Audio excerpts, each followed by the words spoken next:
আসসালামু আলাইকুম। সরকারি কেএম কলেজের একাদশ শ্রেণীর সুপ্রিয় নবাগত শিক্ষার্থীবৃন্দু, অত্র কলেজের পক্ষ থেকে তোমাদের শুভেচ্ছা জানাচ্ছি। অনলাইন কেএম কলেজ অনলাইন ক্লাসে তোমাদের স্বাগতম। তোমরা জানো বিশ্বব্যাপী করোনা মহামারী বর্তমান, তাই এই অনলাইন ক্লাসের আয়োজন। বাংলাদেশ সরকার তথা শিক্ষা মন্ত্রণালয় ও শিক্ষা বোর্ডের আদেশক্রমে আমরা এই ক্লাস নিচ্ছি, যাতে করে তোমরা ক্ষতিগ্রস্ত না হও, তোমরা পাঠের মধ্যে থাকতে পারো, এই জন্য এই আয়োজন। আশা করছি তোমরা সবাই খাতা কলম নিয়ে পড়ার টেবিলে আছো। আজ তোমাদের সাথে আমার প্রথম পরিচয়, প্রথম ক্লাস। আশা করছি তোমরা সবাই ভালো আছো, সুস্থ আছো, নিরাপদে আছো।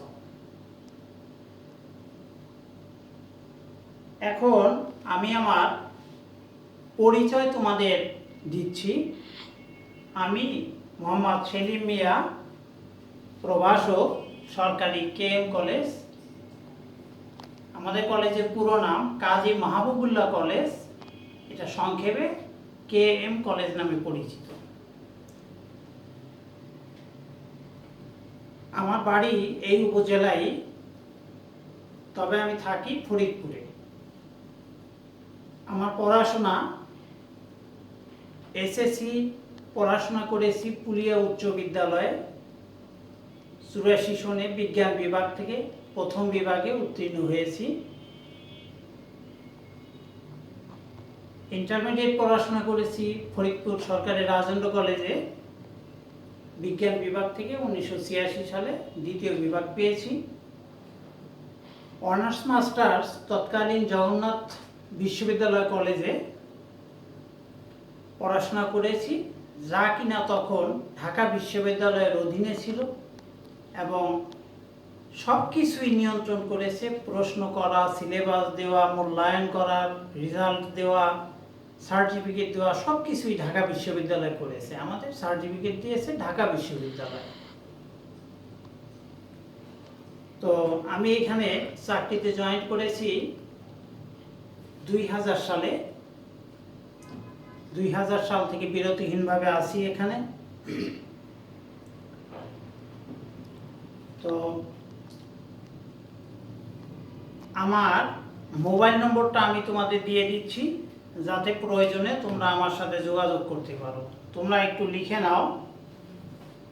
আমার মোবাইল নম্বর 017155673 আমার ইমেইল নম্বর সেলিমিয়া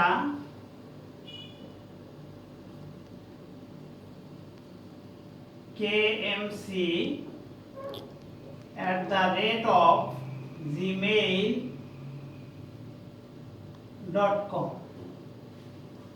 এটা আমার ইমেইল নম্বর selimmiakmc@gmail.com। আমার ফেসবুক আইডি এমডি সেলিম মিয়া।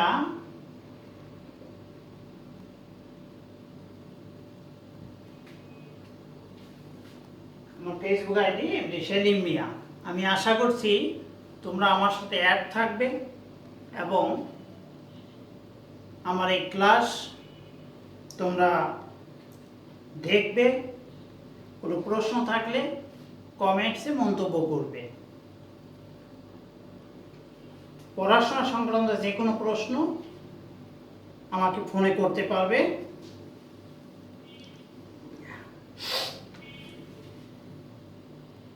এখন আমি তোমাদের বই পরিচিতি বলছি। আমাদের ইন্টারমিডিয়েটে বিভিন্ন লেখকের 8-9টি বই আছে। বিভিন্ন লেখক লিখেছেন এই বইগুলো। প্রত্যেকটা বই জাতীয় শিক্ষাক্রম ও পাঠ্যপুস্তক বোর্ড কর্তৃক অনুমোদিত। অনেক বই আছে, যেমন তার ভিতরে দেখো, বইগুলো একটু দেখানোর চেষ্টা করি তোমাদের। ভূগোল প্রথম পত্র, এটি ভূগোল প্রথম পত্র, যার কোড নম্বর 126। ভূগোল দ্বিতীয় পত্র, যার কোড নম্বর 126, আর ভূগোল প্রথম পত্র, যার কোড নম্বর 125। তো এই যে লেখক, ইনি ভূগোল প্রথম পত্র লিখছেন, আবার ইনা ভূগোল দ্বিতীয় পত্র বইও আছে। তো এই একটি বই ভূগোল প্রথম পত্র, এর লেখক ডক্টর সৈয়দ শাহজাহান আহমেদ ও জিয়াউল হক, কাজল ব্রাদার্স লিমিটেড এই বই লেখক, প্রকাশক। এটি অন্য একটি বই, এর লেখক doctor S M. Ashfaq Hossain, doctor হ.জ.ম. হাসিবুর শহীদ, আ.ন.ম. গাউসার রেজা।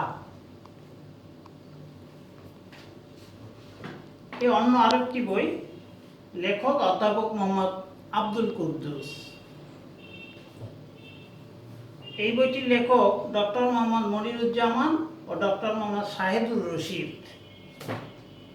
এটির লেখক অবনীন্দ্রনাথ বৌদ্ধ। এই বইটির লেখক প্রফেসর মোয়াজ্জেম হোসেন চৌধুরী। এছাড়াও আরও আছে প্রফেসর আরিফুর রহমান কর্তৃক একটি বই লিখিত। আরেকটি বই আছে নাসির প্রকাশনী থেকে বের করা হয়েছে। অনেক বই, তো এত বই সবই তোমাকে কিনতে হবে না, এর থেকে এক বা একাধিক তুমি কিনতে পারো। তো অনেক বই, এর ভিতর থেকে আমি মনে করি, আমি যতটা দেখেছি তাতে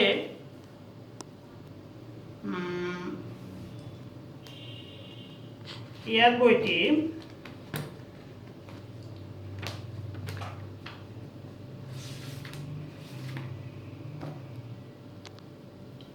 এই বইটি মোটামুটি ভালো। ডক্টর সৈয়দ শাহজাহান আহমেদ এই বইটি মোটামুটি ভালোই লিখেছেন,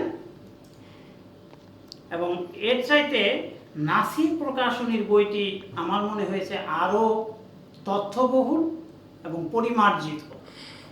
তাই আমি মনে করি যে নাসির প্রকাশনী যে বইটি, এই বইটি তোমরা কিনতে পারো। আর ভূগোলে মানচিত্রটা দরকার পড়ে, তাই মানচিত্রের জন্য তোমরা এই বইটি কিনতে পারো। ভূচিত্রাবলী, প্রফেসর মোয়াজ্জেম হোসেন চৌধুরী, এই বইটি কিনতে পারো। এর পাশাপাশি তোমরা তোমাদের পড়ার টেবিলের সামনে বাংলাদেশের একটি ম্যাপ এবং বিশ্বের একটি ম্যাপ টাঙিয়ে রাখতে পারো, যাতে করে এই ম্যাপগুলো যদি তুমি সচরাচর দেখো, তাহলে তোমার বাংলাদেশ সম্বন্ধে এবং বিশ্ব সম্বন্ধে একটা ধারণা হবে। এরপরে আসি আমরা সিলেবাস সংক্রান্ত। ইন্টারমিডিয়েটে ভূগোল প্রথম পত্র এবং ভূগোল দ্বিতীয় পত্র দুইটি বই একসাথে পড়ানো হবে। তাই তোমাদের যে লেখকের বই কিনো, প্রথম পত্র এবং দ্বিতীয় পত্র একই সাথে কিনতে হবে। প্রথম পত্রে যে অধ্যায়গুলো আছে, দ্বিতীয় পত্রে যে অধ্যায়গুলো আছে, এই দুই বই থেকেই প্রথম পত্র থেকে কিছু অধ্যায়, দ্বিতীয় পত্র থেকে কিছু অধ্যায় নিয়ে তোমার পরীক্ষার প্রশ্ন করা হবে। সেহেতু এই দুইটি বই তোমার কেনা উচিত বলে আমি মনে করি।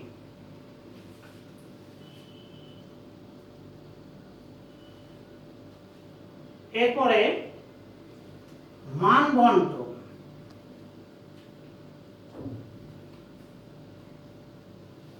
ভূগোল প্রথম পত্রে 100 নম্বর, ভূগোল দ্বিতীয় পত্রে 100 নম্বর।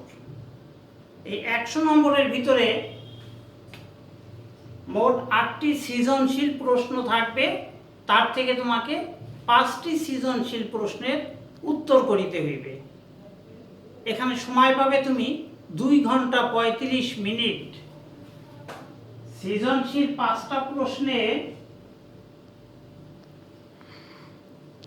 সৃজনশীল 5টি প্রশ্নের নম্বর হলো 50।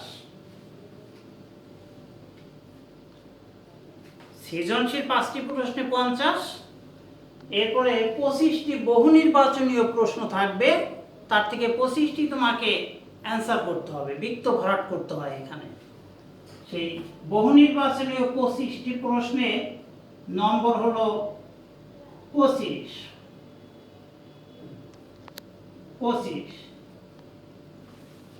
এবং সর্বশেষ প্র্যাকটিক্যাল, যাকে আমরা বলি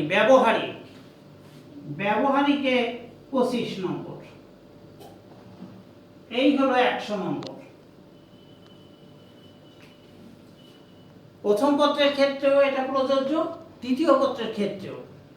সৃজনশীল 8টি প্রশ্ন থেকে 5টি প্রশ্ন, 2 ঘন্টা 35 মিনিট সময়, 50 নম্বর। বহু নির্বাচনীয় 25টি প্রশ্ন, 25 মিনিট, 25 নম্বর। ব্যবহারিক পরীক্ষা, এই দুইটা পরীক্ষা শেষ হওয়ার পরে সব পরীক্ষা শেষে প্র্যাকটিক্যালটা হবে 25 নম্বর, মোট 100। দ্বিতীয় পত্রেও ঠিক একই ব্যাপার।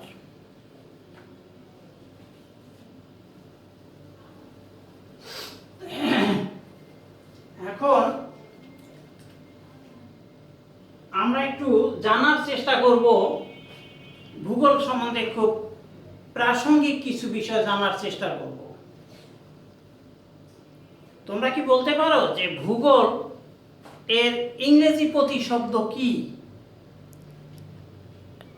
ভূগোল এর ইংরেজি প্রতিশব্দ হলো জিওগ্রাফি, GEOGRAPHY,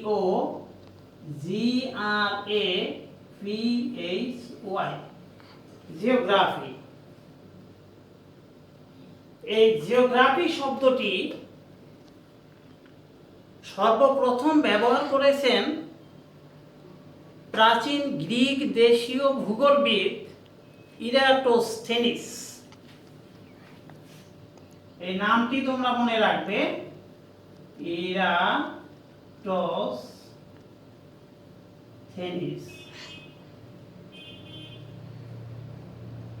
অনেক সময় প্রশ্ন হয় যে জিওগ্রাফি শব্দটি কে প্রথম ব্যবহার করেছেন?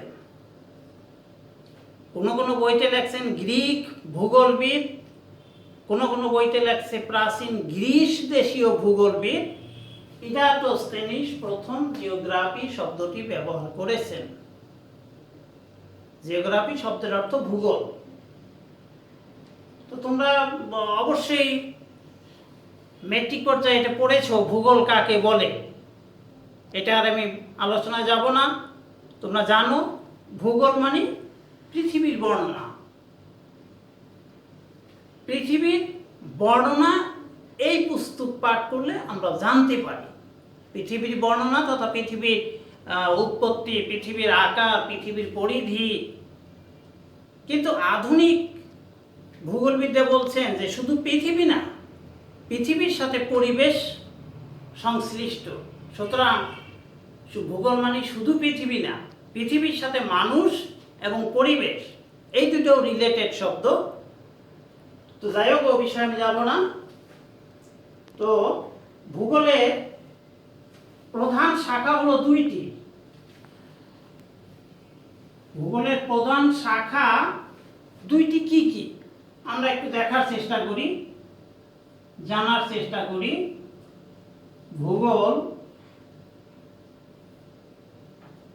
ভূগোলের 2টি শাখা, একটি হলো প্রাকৃতিক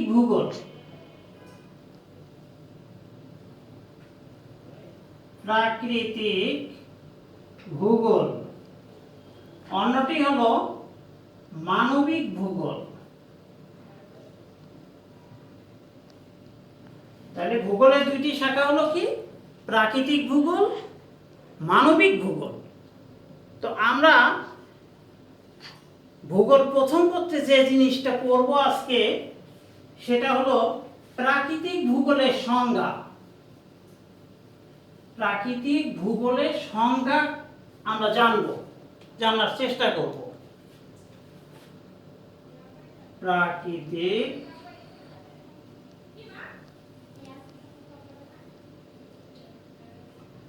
ভূগোল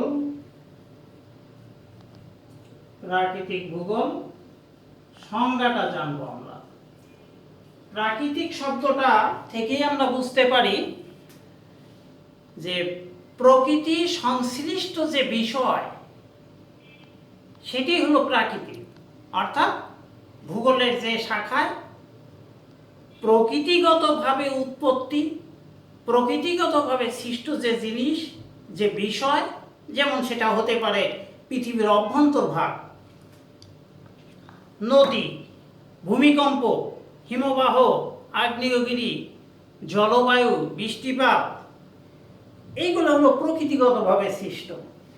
এই জিনিসগুলো সম্বন্ধে ভূগোলের যে শাখা আলোচনা করে সেটাই হলো প্রাকৃতিক ভূগোল।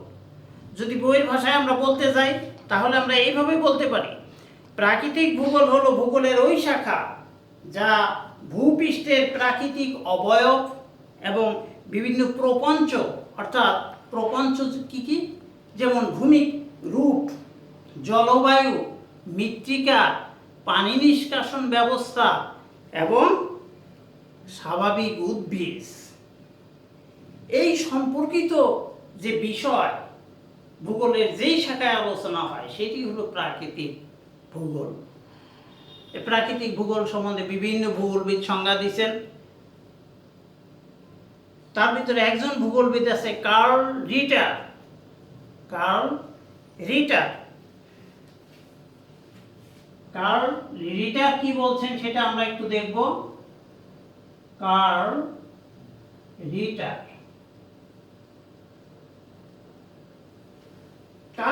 একজন ভূগোলবিদ। প্রাকৃতিক ভূগোল সম্বন্ধে সে বলছে, প্রাকৃতিক ভূগোল হচ্ছে বিজ্ঞানের সেই শাখা যা পৃথিবীর সমস্ত অবয়ব, বৈচিত্র্য এবং সম্পর্ক সহ একটি স্বতন্ত্র বিষয়। অর্থাৎ প্রাকৃতিক ভূগোলটা হলো বিজ্ঞানের একটা শাখা, এটা বলছে সে। এবং সেই বিজ্ঞানের শাখা কোনটা? যেখানে পৃথিবীর সমস্ত বৈচিত্র্য, পৃথিবীর অবয়ব, পৃথিবীর বৈচিত্র্য অর্থাৎ বিভিন্নতা, এইগুলা আলোচনা করে যে ভূগোলে, সেটি হলো প্রাকৃতিক ভূগোল। তো আমরা আজকে এ পর্যন্তই শেষ করব। তো তোমরা ভালো থাকো, সুস্থ থাকো এবং এই করোনার ভিতরে তোমরা সচরাচর বাইরে যাবে না বিনা প্রয়োজনে, বাসায় থাকবে, সাবান দিয়ে হাত ধুবে কিছুক্ষণ পর পর, এবং প্রয়োজনে যদি বাইরে যেতেই হয় তাহলে মাস্ক ব্যবহার করবে। সবাই সুস্থ থাকো, ভালো থাকো, সবাইকে ধন্যবাদ। খোদা হাফেজ।